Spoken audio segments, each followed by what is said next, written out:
Your game is tired. So, You should retire. everyone, That is cute. we were, Bond is opening today. It's my favorite movie, so I felt like I had to do something like that. Anyway, how you doing? Good, how are you? Good. What's the mood of Elon today? The mood. It could be anything. I feel good. Do you? Yeah. All right, we have a lot to talk about. Great. Where do you want to start? Anywhere you'd like to start. All right, China. Cryptocurrency, what they're doing. That's my safe word, by the way. Okay, good. What they're doing, or cryptocurrency. Yeah. Cryptocurrency. Yeah, it'll kill any Good to know vibe, for later for us, but go ahead.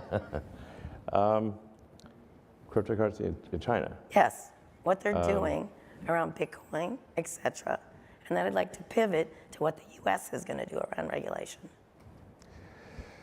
Well, it would appear that they don't love cryptocurrency. It appears Yeah. like that. Yeah, it's subtle, but you're hinting in that direction. Yeah, so I can't speak to exactly why they don't like it that much, but people can speculate for various reasons. China, by the way, is having some significant electricity generation issues. Yeah. So actually, I think part of it may actually be due to electricity shortages in many parts of China. So a lot of South China right now is having random power outages because the power demand is higher than expected. So crypto mining might be playing a role in that. I'm not sure. This is further than that. It is further than that. Well, I suppose cryptocurrency is fundamentally aimed at reducing the power of a centralized government. Yes, it is. And that they don't like that. Okay. That's my guess. Okay. So what do you think is going to happen? Because this I mean, maybe the audience has other the ideas. shares went up. It didn't matter after they announced this. They went down and they went up. You can change the shares of cryptocurrency more than China can. Yeah. Is that a good thing? If it goes up, I suppose it is. But I mean, I think there's an always long-term role for crypto, and really people should think of any kind of money system, whether it's a store of value or currency, as really a form of information. If you apply information theory to money, whether it's cryptocurrency or some other form, and view it in terms of how good is it at sort of bandwidth, latency, jitter, dropping packets, which is, you could say like fraud is like losing packets or something on the network, and its overall security, then I think a lot of these things just make a lot of sense in that Sure. in that regard. Like any form of money has no power in and of itself except as an exchange of value between people for goods or services, or to translate things in time, like a loan. So is this the right thing for governments to do, to take control of it? Is it possible? It is not possible to, I think, destroy crypto, but it is possible for governments to slow down its advancement. So what should the U.S. government do? We had Gary Gensler on earlier, SEC chairman. He was calling it the Wild West of finance. What should they do, if anything? I would say do nothing. Okay, they're Yeah. not saying that. Yeah, I mean, I would say just let it fly. Because? Well, what do you think governments can do? I think they can, like you said, I think they can ruin it. I don't think they can just slow it down. I think they can stop it. I don't think they can control it. And therefore, they may want to stop it. Yeah, I mean, I wouldn't say that I'm some, massive cryptocurrency expert. I think there's some value to cryptocurrency. I don't think it's like the second coming of the Messiah, which some people seem to think. It will hopefully reduce the error and latency in the money system, the legacy money systems, and reduce the, yeah, I mean, just, governments have a habit of editing the money database, which is like probably some ancient mainframe somewhere in Virginia running COBOL, FY. It's kind of bleak to think about that. So when governments can't keep their hand out of the cookie jar and edit the money database, there's probably some value to that. Okay, so what are you're saying you're not an expert, but you spend a lot of time tweeting about it. Now, you tweet about a lot of things. We'll get to that in a minute. But why is that, why, that's true. Why is that of interest to you, crypto? Because you become, I wouldn't say the crypto messiah, but you're close. Crypto messiah. That's going to be a Oh, tweet. no. Well, I mean, I mostly don't tweet about crypto. This is a minority of small number of tweets. Okay. So, I do know a lot about the money system and payments and how it actually works, as opposed to, say, how economists think it works. On a practical basis, just how money's just basically the monetary system is a series of heterogeneous databases that are not real time, with the exception of PayPal and a few others, and to reconcile on a batch basis. That may take anywhere from 24 hours to several days. So it's slow. That's just a lot of latency and jitter, and the ACH system has basically no security. And this has just it was that way when PayPal started in '99, and it's still that way 22 years later. So it needs reform. Yeah, exactly. So I want to move on to when China, I want to stick with China for a second. You're operating there, selling there. What do you make of what they're doing to the tech entrepreneurs there, the tech moguls?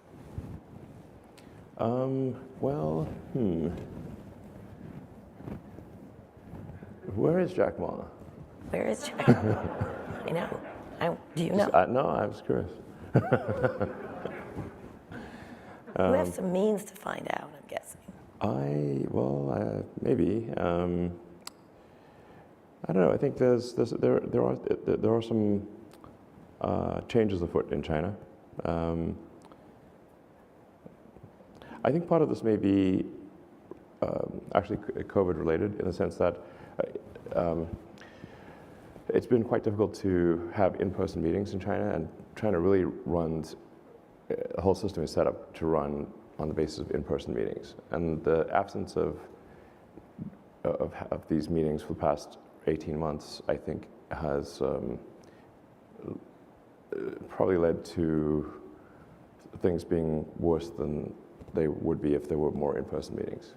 Okay. So I think as COVID lifts and the in-person meetings return, I think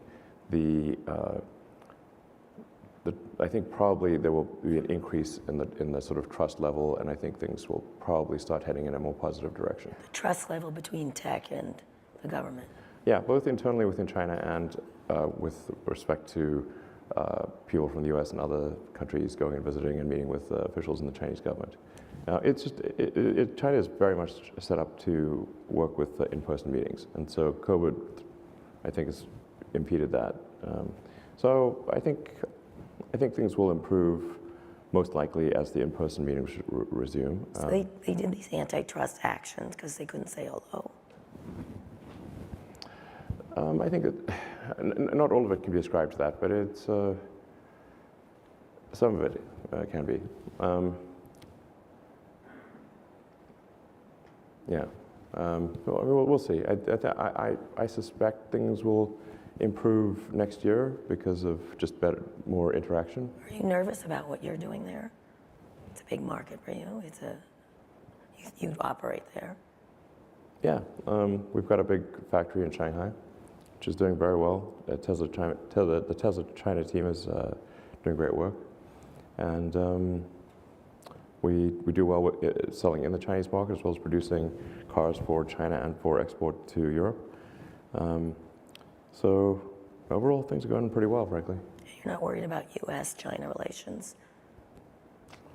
I don't. It's not. No, not especially right now. Not especially. All right. So let's talk about space. You had a recent space. You sent up a bunch of civilians into space. You did Yeah. not send yourself up. No, I have not sent myself up. I suppose I will at some point. But my goal is not to send myself up. My goal is to open up space for humanity and ultimately set us on a path to becoming a spacefaring civilization and a multi-planet species. Yes. So you don't want to go up yourself. It's neither here nor there. I will go at some point. What do you think of the other efforts to go to suborbital? Suborbital is a step in the direction of orbit, but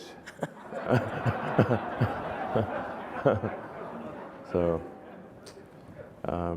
But just to put things into perspective, you need about 100 times more energy to get to orbit versus suborbit.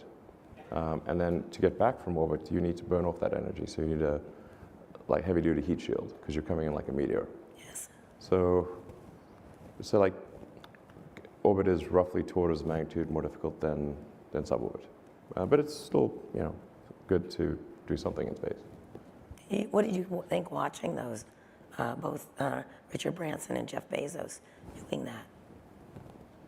I thought it was cool that they're spending money on the advancement of space. I think we ultimately want to be, humanity wants to be, should want to be a spacefaring civilization and out there among the stars.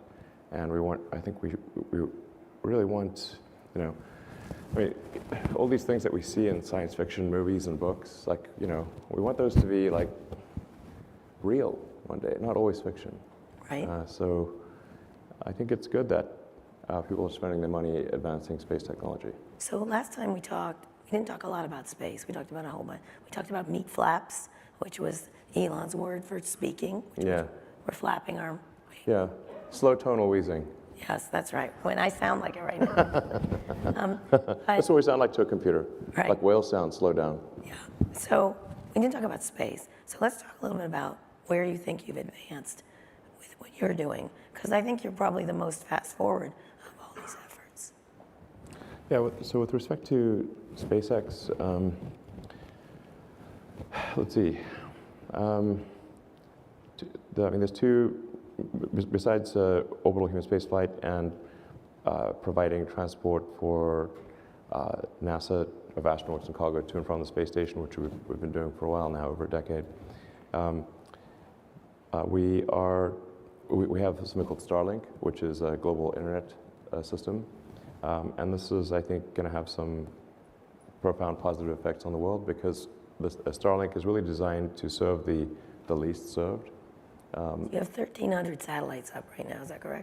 1,500. And you want to put 30,000. Yeah. We'll get to space pollution in a minute, but explain what were the reasons for it. Yeah, so in order to provide high bandwidth, low latency connectivity to a large number of people, you need a lot of satellites, and they need to be at low Earth orbit so that latency is low. The problem with satellites that are at geostationary orbit is that they are around 36,000 kilometers, whereas we are at 550 kilometers. So gigantic difference in latency. For the Starlink system, you could play like a competitive video game that's latency dependent and still be able to play it with Starlink. It's like browsing a terrestrial system, essentially. But Starlink is really, just to be clear, not a threat to 5G or terrestrial fiber or anything like that. But it's very well suited to low to medium density regions of the Earth, places where it is too expensive to trench fiber or put cells, 5G cellular base stations, and so it's really a good. It kind of takes care of the people that just didn't get internet, or either the internet's too slow or too expensive, or they just don't have it at all. It's very well suited, a space-based system for serving like the least served, maybe 5% or something like that. How big a part of your space business is it, from your perspective? I mean, I think it's quite significant in that the launch side of things, just launching other people's satellites and serving the space station, probably tops out around, $3 or $4 billion a year of revenue, whereas if we can get to say 3% of global internet traffic, then that's roughly $1 trillion a year business. Then we can increase our revenue by an order of magnitude to more like 30 billion or something like that, and then we can use the proceeds from that to develop the rocket technology necessary to get humanity to Mars and to the Moon and elsewhere in the solar system. So so I think Starlink is good in and of itself for providing, like I said, providing internet access to the least served in the world. It's a fundamentally good thing in that respect, and also offering a little bit of competition in the cities. Although Starlink can really maybe serve less than 5% of people in a city. It's just because of the way the spot beams from space are very big. So anyway, it's a very nice complement and a necessary complement to 5G and fiber. And like I said, it'll provide a revenue stream for us to develop our next generation rocket, which is Starship. With Starship, we're trying to achieve a fundamental breakthrough that is the holy grail of rocketry. That is to have a fully reusable orbital rocket. This is extremely fundamental. With Falcon 9, we have a mostly reusable rocket. Which you recently proved it landed, correct? We've been landing for quite a while now, but so in fact, a number of our boosters are on their 10th reflight. So we've shown that reusing the boost stage can be done, and that it is economically sensible to do so. What's the difference in price? Between Falcon 9 and competitors? In using a reusable rocket? Oh yeah, sure. So it's really gigantic. With Falcon 9, we still have to lose the upper stage. And you can think of each stage being like the equivalent of a jet airplane. So the boost stage is like the big jet airplane. Upper stage is the small jet airplane. We still throw away the small jet airplane every time. So Falcon 9 is able to be the most competitive rocket in the world because we recover the boost stage and the fairing. But still, our best case marginal cost of launch, not taking into account overhead allocation, is about $15 million. Per launch? Yeah, for 15 tons to orbit. Which is quite big. Like SpaceX, over the last year or so, has delivered about, I think, roughly 2/3 of all payload to orbit of Earth. And most of the remaining third is China, and then everyone else is kind of in the miscellaneous. So anyway, but we still have it's still $15 million because of mostly because What's the cost differential between that and what you're aiming for? Yeah, so basically Falcon 9 is effectively about half to a third the cost of alternatives because of the reuse of the boost stage. With Starship, we should be able to get to the point where it's maybe 1% the cost of an expendable system. So that would just be $1 million, right? Or Yeah, the marginal cost of launch, we think, can be it could be potentially under $1 million. so is anybody close? For over 100 tons to orbit. 100 more than 15. You said 15. Yes, 100 tons likely, and with refinement of the design, probably 150 tons. So essentially, it would be 10 times the payload of Falcon 9 for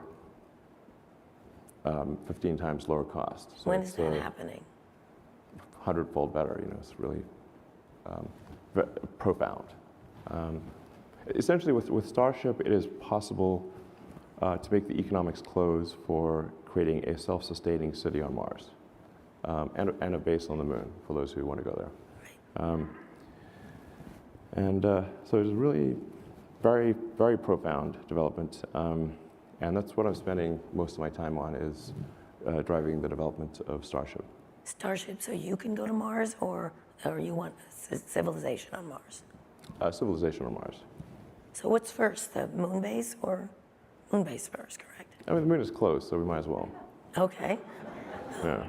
you might as well. And it's practically right there, you know. Excuse me. So you got a contract with the Defense Department to do a lunar lander, which From is NASA. From NASA, which is being disputed by Jeff Bezos. Yes. How do you feel about that? Well, I think I've expressed my thoughts on that front. You know, I think he should put more of his energy into getting to orbit than lawsuits. You cannot sue your way to the moon. Okay. You know how good your lawyers are. Yeah. Yeah. So why isn't he doing that? I don't know. I also like to make fun of his rocket. I Y'all make fun of each other's rockets. mean, wanna I say think what it does that's about. have. I mean, it could be a different shape potentially. You know. Could you explain from a technological point of view why it's that shape? Well, if you are only going to doing suborbital, then your rocket can be sort of shorter. Yes.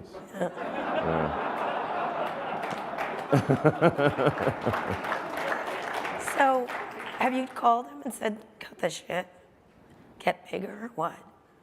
I mean, I have encouraged him to emphasize getting to orbit. Yes. Do you talk to him? Not verbally. Verbally? What is it, mind meld or No, what? just you know. Tweet at him. Yeah, You yeah, tweet at him. yeah, exactly. Subtweet, if you will. So what subtweet? You do subtweet him. So what are you going to do with the lunar lander, and how do you get the moon base there? Yeah. So Starship is designed essentially as a general purpose transport system to anywhere in the solar system because it is a propulsive lander.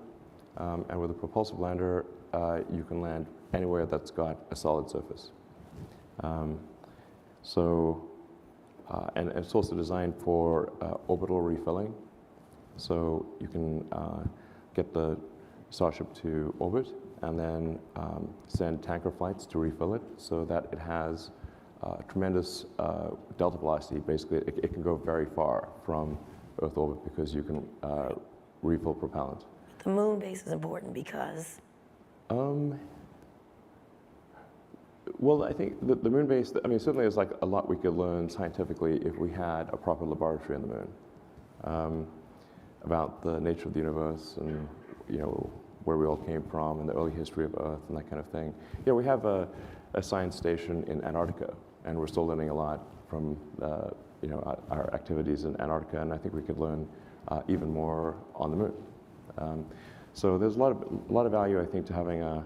I think it'd be just freaking cool. I mean, come on. It's like, we got to, you know, humanity, we got to represent here for humanity. You know, just have a base on the moon. I think everyone would be like, yeah, hell yeah, we got a base on the moon. That's cool.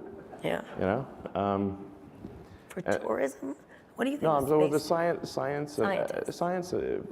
I think like a lot could be learned if you've got a sort of a science station on the moon, like we've got a science station in Antarctica and many other places. I think there is value that it shouldn't be denigrated for people who want to experience going to orbit or going to the moon. You know, when they do so, and I think to some degree vicariously, we all go with them. You know, when in the Apollo program, when they landed on the moon, yeah, it was just a handful of individuals on the moon, but we all went with them vicariously. Humanity went with them. Like if you did a poll of people on Earth and said, "Tell me, what do you think is humanity's greatest achievement of the maybe ever?" It's like landing on the moon. You know, and that's inspiring, I think, to kids everywhere. So you just sent up 4 civilians. is that space tourism you're doing? And by the way, you have to be kind of rich to do it. Like from what I understand, I cannot afford to go to the moon, for example. Yeah, I mean, I think it's got a bit more gravitas than, you know, metaphorically, figuratively, and literally, more gravitas than you know, simply tourism. It's not like going to Disneyland. You know, it's like it's more profound than that. So sometimes people use tourism in a sort of a negative way, but I think, you know, especially with the inspiration flight, I think they really, I mean, they you know, they filmed the whole thing in real time. You know, they shared their experiences with the world. It was a really cool group of people. I recommend watching the Netflix show Countdown. Mark Benioff talked about it. It's awesome. I didn't have anything to do with it, and the production value on the Netflix Countdown documentary is amazing, and you learn about the backstory of the people, and it's actually super. Tourism. You don't like this is for science and for saving humanity, presumably. Yeah, I think tourism. I think that there's an element of tourism to it, but I think, you know, there's also, you know, the technology is expensive at first. You can't just, when you're trying to develop brand new technology, it doesn't instantly become cheap and affordable. And think of like cell phones, and the early cell phones were really expensive and sucked, you know, Yeah. frankly. Like, you know, you think of like Wall Street One, where, you know, he's walking down the beach with the shoebox-sized cell phone on it, you know, talking to this. And so just like really expensive, and the tech wasn't that great. But if some number of people didn't pay for the expensive cell phones, there would not be the inexpensive cell phones that everyone can afford. So we should thank billionaires for going into space. I mean, you know, it doesn't have to be top of your thank you list, but I mean, it's not. I'm just saying that when there's new technology, it is necessarily expensive until you can refine the design and you can scale things up, and then you can make it more affordable. There's a common misconception that with some new technology, especially if it's a physical object, that you can just suddenly make it cheap and available, but you have to have many design iterations, and you got to scale up the production and get economies of scale. Like we had this argument against Tesla for a long time, because people would say like, well, why are you building this Tesla Roadster back in the day? It's basically, you know, it's an expensive toy sports car for rich people. And we're like, yes, it is. But there's no way we could build an affordable electric car as our first car. You know, we just didn't have the capital, we didn't have the experience, and we needed to go through several technology iterations in order to get to something like the Model 3. Right. I actually wrote a blog about this because I knew people would be like, why are you making sports cars for rich people, as though we thought there was somehow a shortage of sports cars for rich people. And we're obviously not.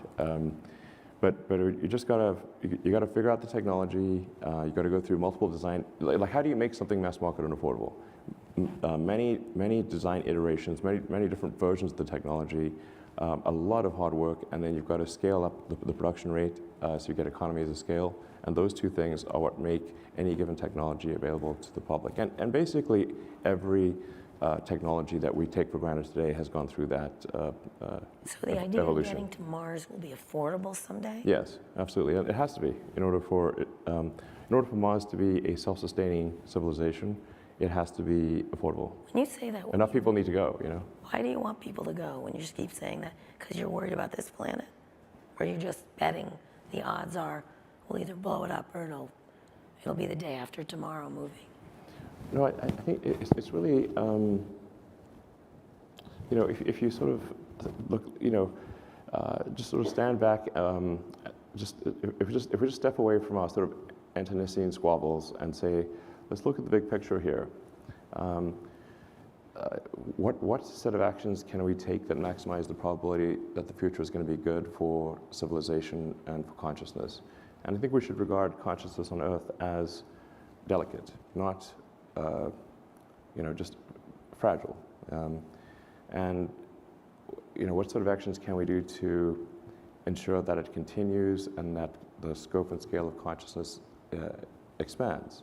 And I'm in favor of expansion because, like, you know, if we want to understand what the universe is about and what's the meaning of life, and we need to get out there and find out.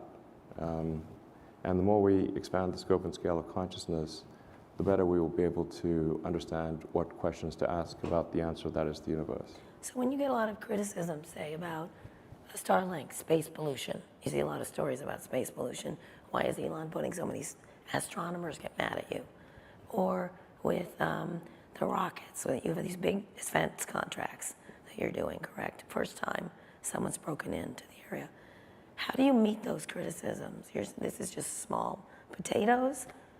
Well, first of all, with respect to the astronomers, we are in constant dialogue with the leading astronomers of the world, and taking great pains to ensure that our satellites do not interfere with their telescopes. And I believe at this point they are satisfied that they will not. Yeah, like I said, we're taking great pains to ensure that the satellites do not reflect or, you know, otherwise interfere with the telescopes, including the most sensitive telescopes.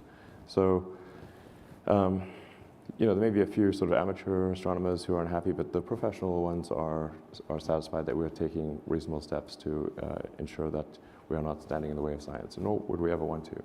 And we're also looking at launching some new telescopes using Starship, because Starship's a much bigger vehicle. We can launch satellites that have 10 times the resolution of the Hubble, which would be great for science.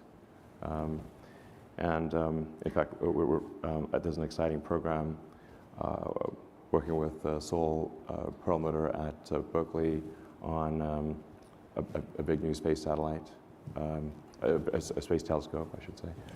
And I think we'll do more of those. So I think at the end of the day, Starship and SpaceX are going to do a lot to advance our understanding of astrophysics and astronomy. You still want to, you said to me a couple of times ago we talked, you want to die on Mars. You still want to die on Mars. Well, just not on landing, right? Yes. Yeah. It's not an impact. Right. Yeah. Well, that would be spectacular. Yes, but you wouldn't get to enjoy it much, you know, just a second or so. Talking about maybe. a narrative for the rest of us. Yeah, no, I was just asked, do you want to die on Mars? And I was like, well, I suppose if you're going to pick Earth or Mars, and like, it'd be cool to like be born on Earth and die on Mars. I'm not like trying to make a beeline to Mars and just, you know, die or something. It's just that, yeah, you got to pick one. You're going to die somewhere. Well, sure, Mars. I've interviewed a lot of I guess they're biologists. They're worried about, essentially they said you have to be under the Earth, a couple hundred feet. No. You get short. Definitely not a couple, not a couple hundred. Feet, yeah, no, you just need, first of all, half the time you're shielded by by Mars itself. That's half the radiation is just the planet shielding you. And then you want to maybe have like, I don't know, 3 feet of dirt-ish on the roof, or just kind of a thick roof. And you'll be fine. So you're not worried about becoming shorter and stupider by moving to Mars? No, I think we might become taller, actually, on Mars. A little bit taller, yeah, because the gravity is roughly 40% that of Earth. Okay, that would be good for me. When you think about... But I do think there's like an important thing if you think of the various great filters, if people are familiar with the sort of great filter of thought, you know, one of the filters is, do we become a multi-planet species or not? Right. So that is at least one of the great filters, and I think it would be great to pass that and have be a multi-planet species where the critical threshold is for a Mars city. If the resupply ships from Earth stop coming for any reason, whether that is civilization on Earth, it could be a mundane reason or it could be World War III. But does Mars prosper or die out? And if Mars is missing anything at all, like the civilizational equivalent of vitamin C, then it will eventually die out. So you need to get to the point where a Mars city is self-sustaining, even if the ships from Earth stop coming, then you have passed the great filter, or at least that particular great filter. And I think we should endeavor to pass that great filter as soon as possible. When? You said pretty soon last time we talked. Yeah, I mean, I think we should really try hard to make it happen this century, before the end of the century. You'll be pretty old. I'll probably be dead. Yeah. Yeah. Not on Mars. Well, I mean, I'll, pop over there when I'm old or something. Okay. So one of the things you're doing is a lot of government deals. You're doing this lunar lander. You did the rocket one. You're getting billions from $2.9 billion, is that right? Well, right now we're not getting anything because we're being sued. Right, that's right. I'm sorry. Okay. Yeah. But you're getting a lot of money. Well, hopefully we'll get it. Right, when it's over. Yeah. Any fixes. I mean, most of our launches are commercial, to be clear. Yes, I understand that. But you're doing a lot of government work. Sure. What is that like, working with the government? I mean, Is that important to your business? Yeah, I mean, it's an important part of the business. I mean, bear in mind if you're in any industry, like let's say you're a pencil manufacturer, okay, about 40% of your pencils are going to go to the government. Right. The government's about 40% of the economy. If you're a shoe manufacturer, about 40% of your business is going to be with the government. So, it's to be expected that any company is going to have most companies are going to have a percentage of business with the government, state, federal, and local, that is proportionate to the GDP of the government. So one of the criticisms of you is you don't pay enough taxes, if any. Can you address that? Because here you are getting money from the government. You obviously want a functioning government to be able to build all kinds of things and services. How do you look at that trade-off? Well, I mean, there was a bunch of very misleading stuff that was published by ProPublica. And really that was some sort of trickery, and really they did themselves no good service by doing that. So first of all, with respect to the government contracts that SpaceX wins, our aspiration is to do the most for the least. And if you look at all the contracts we've won them because we're the best price. We have a better service at a lower price. They weren't just handed to us. I don't think they were. And that's what I'm saying. In fact, you called me and said, we finally got in after years of sort of this backslapping. I think it's a great thing. That is a great thing. Absolutely. I mean, for the lunar lander, just taking that as one example, our bid was half the price of the Blue Origin Lockheed bid, half. So for a vehicle that does basically 10 times more or 8 times more perhaps, our price was half. Okay. And NASA has a mandate to get back to the moon, so we saved taxpayers like $3 billion relative to that contract. So I think that's a good thing. With respect to my personal taxes, I don't actually draw a salary or anything. My cash compensation is basically zero. Which is a good thing, because income is a problem for most people, and because they pay taxes on income.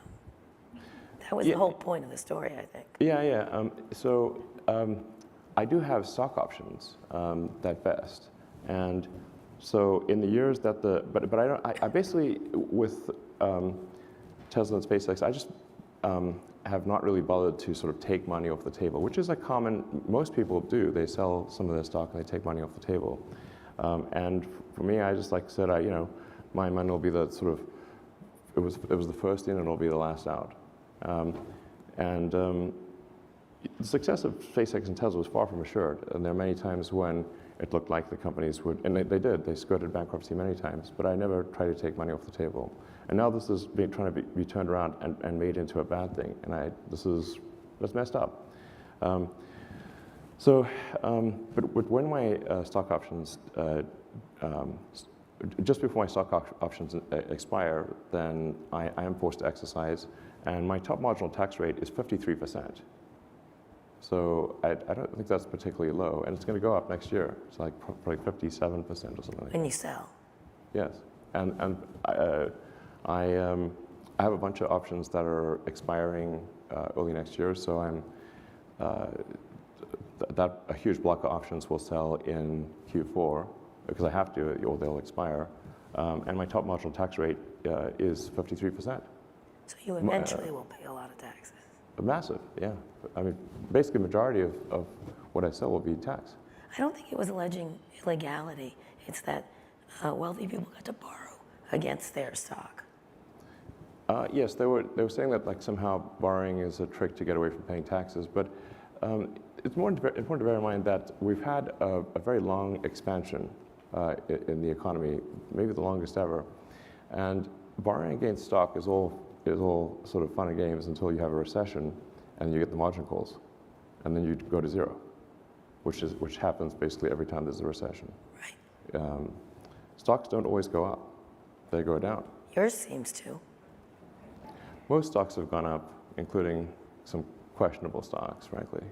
Are you talking about yourself? I'm sorry. I think. Are you surprised by how much it's gone up and how wealthy it does you've seem, become? I mean, I have literally gone on record and said I think our stock price is too high, in my opinion. And this did nothing to stop the rise of the stock price. No. So, I don't know, what am I supposed to do? You know, I'm not the one making it go up. But I think it's important to bear in mind, like my actual tax rate is 53%. They try to make it sound like basically it was a big increase in the value of the Tesla stock, and then they added up. They just very selectively poked at the numbers to make it sound like I was paying very low taxes, but in fact my taxes are very high. They're like over half. When you pay them, when you will pay. Yes, and a huge amount will be paid in the next 3 months because of expiring options. And there was like 1 year where I think my taxes were basically zero. And the reason for that was because I had overpaid taxes the year before. And I forgot to mention that. You didn't call them back. I'm not going to call them back. They have no interest in the truth. Oh, okay, all right. Let me ask you a question. Twitter. Let's finish with Twitter and then let's get to questions from the audience. What's going on with you in Twitter? I am a Twitter addict. I say the wrong things all the time. What is it? Someone explained it to me, who's very close to you, saying it's your release valve.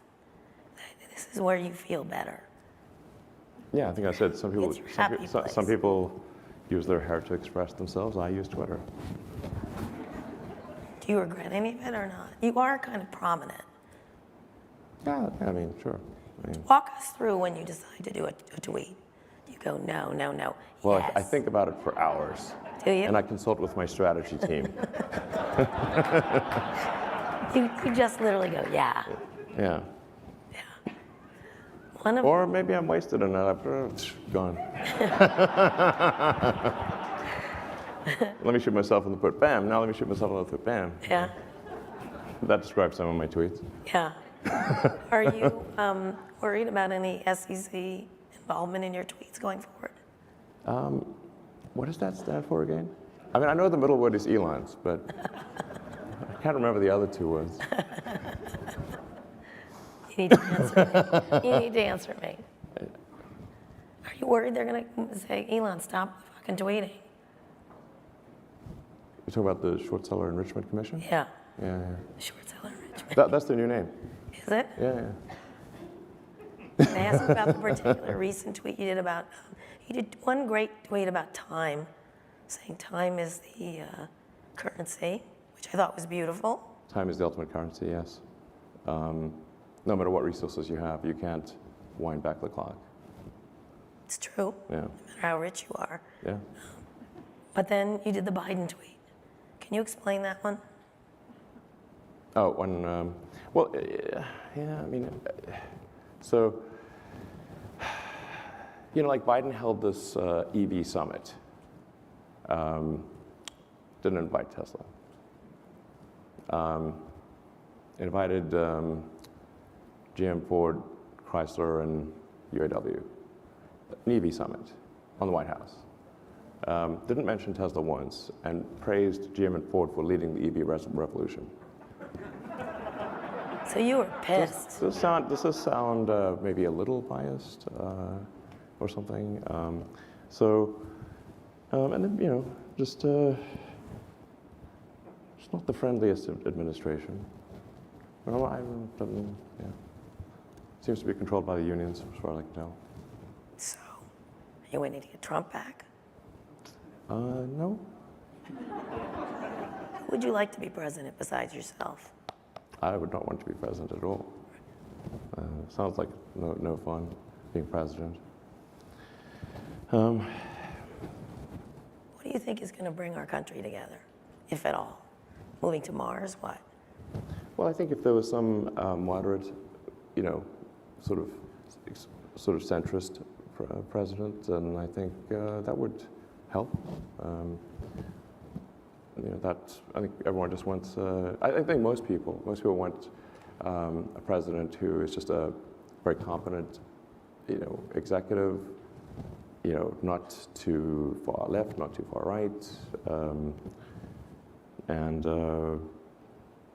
everyone would be like. I think most people would prefer that. When it comes down to the election, you've got two choices. You're like, maybe you don't love either choice, but you got to pick one. Do you think that'll happen? Do I think there will be what? Centrist.